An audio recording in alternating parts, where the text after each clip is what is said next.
Hai Mulanda Jisu Krista yang salam hadoki China damdang Matthew chapter 13 verses 24 to 30 hadoki atawa inang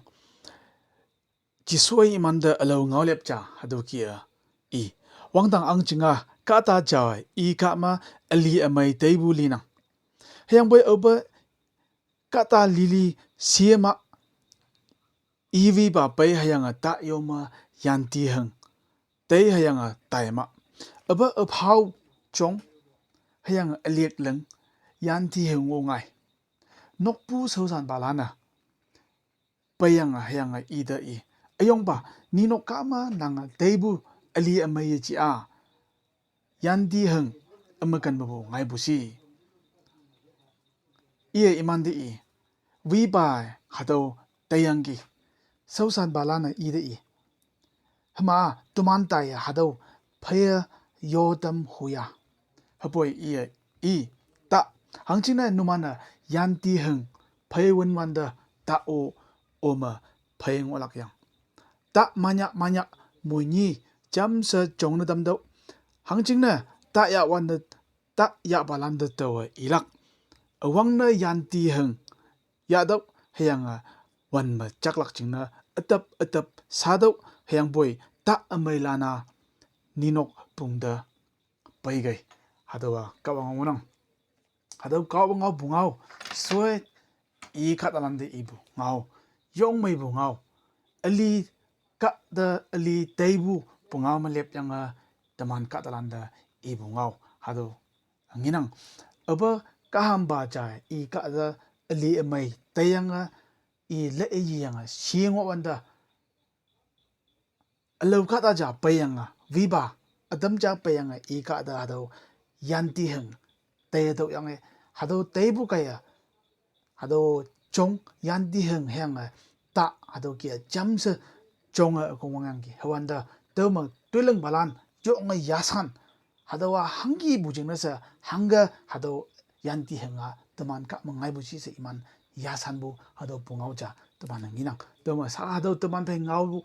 mak jana to yoba jamse chongbu kadong nyum teman amai ameng jamse chongbu kadong nyum teman ngobu sa tawa hado ma yapanyang ngonang to khema ting ma teman le dai wanda kadong nyua akiangiji teman kadong nyuma ali ni hado kia jamse chongbu nginang to khema ta amai phai jamsa yanti hang hado chongbu teman nginang kadong nyuma teman yubnok puminok landa le wanda kadong nyu da le wanda yonga chao sabu temana ngi yok anyo nunangge sa khungum nubu hadawo yichi no purely hadawa good anyo evil sa teman ibu yok hangbo iman jamsa teman kadong nyum anu hayanga chao jamsa jongbu teman nginang hadawa to vibalana amaiba ali taklia phaya wanyanga amengba teibu yichi hangbo amai ngobu tang amengo hado ali ameng yanti hang hado teibu confused na menga tambu kata amai jana nginok noksama nyulom palom amaina nahalan amaina kata amaina atok mantamana nginok hyangboy tingba ma tamana ali amai heya ali amyang tamana do singla changwana to ma tamana yasana geji saji pumunok landa lewanda pumunok yubang yungibu pumunok ma yisem yimanbu Jisu Krista pumunok ma yimai bungi wanda tamana yasana geji hado kawangawlai ma ibo jamse chongnang anu hayang achao jamse ameng hayang amai jamse chongbu ka dong nyuma taman chungye ngonang sa inang to khema Christian community taman Christian khungdup tai lewada leidai wanda ngawlai ibalan aniyo ngawlai konyo balan abu ngang yoida mailak sinase ibo no hado kibu lili bibi se confused na mengbu hado tamana ali cha to king nak to khema hado hibak ma taman twist wa hangi si wanda nyamlak yasanak pa yiji hang boy taman atinglak puma waunang chonglak taman hado ngonang awangba yaban ma taman ali nying obu ka dong nyuma taman chingnoy ngonang ni si bo yaban ma tok nang taman da mabu hado kaham balana taibu hado yanti hanga wanlak kina se yok ngai imanda hado kia tok pu payang gi hang boy nokbu ba ibu hangi si ta hado wanbu kay no mana to amayo o ma wanna sulak to khema jamse chongna tamdo hado kawang ate ibu ameng ba vunut aniu amai ba anglak khado ba ji hem boy yevun ba cham se chong madam khayang boy ta ya abu hibak ma iya hado lilak aniu hado iya separate ne meng damak thoi ma taman theologian aniu kunyo balan aniu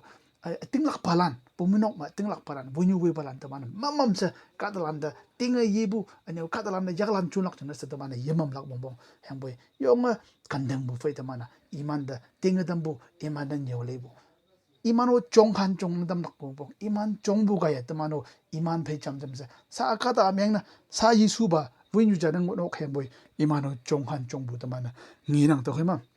사 양치 또 양티 흥기 응원오 해보이 뭐이글락 희박 이만호 하도 스마이부 바카다는 이만 나야 오글락 하도 뭐랑 또 해만 희박가 야 아빠일락 아니요 까 kawang mabu ya ajaw lik iman ba lik na damlak ti masa iman na namanolak taman tuisa ngonang to kama tingba ya ka ya hado ni ja ngai tamlak to kama tamana mamam sa kadalanda hado kia yaklan chunyanga anyina tamana voinyu wibalanda hado kia mamam sa imanda tamana chats na mengbu hado yung olak sa hado ba kawang alam inang to kama kamba point ma tinglak bu ma kawang timing kawang tembu hado ba tembu tai kawang jing hibak te teman tinglak lak teman tu siang wanang to ma kahamba hado farmer ia ibo tai abu hibak ma taw le ka be hado li lai lak no atap asap hado ke tap yang taw da chaklak no yemai balana taw tamlak to ma amyang yang amai taw kamni ma tamlak to ma naman tu sewa hado yichi ja yang boy ajing tu sa ibu teman chayangi tawgia no chong mai bu ta lana yoyanga pung da ya tai lak kawang angjing ma taman hado kia mukti siwani ma anglak to khema yimai bu yan di heng kata menglana molon ma chak venlak hado wa kawanga singnang to khema taman yonga yimai bu kata landa iman jing nasa taman ya sa ho hado kia yongolak yang iman jing nasa yonga yimai bu tinglak palan ngi wanda taman iman ma ya sa yolak yang yimai bu wunyu wi balan ngi wanda iman ma ba taman ya sa yolak yang mo tamana te laka kawang nginang aniu teman tembu teman tai de mahangi si beneng ma temana kawang ba wang maneng molak jong kan jonglak aniu elek ngai lak temana to khema ado ngau phan lak kawang yak monang to khema teman kawang yak ngobu ado ba da mongham yang tai lak monang sa to ado irang to khema akamna mongham ba mongha nan bu mongha aniu atinglak pu kawang tembu tai dem ta ngai lak pa tinglak pu mo ho sa hado Matthew chapter 13 verse 24 to 30 me ya phanyang shogono ngau tamang chai balan kawang yelak pa moiman ba amen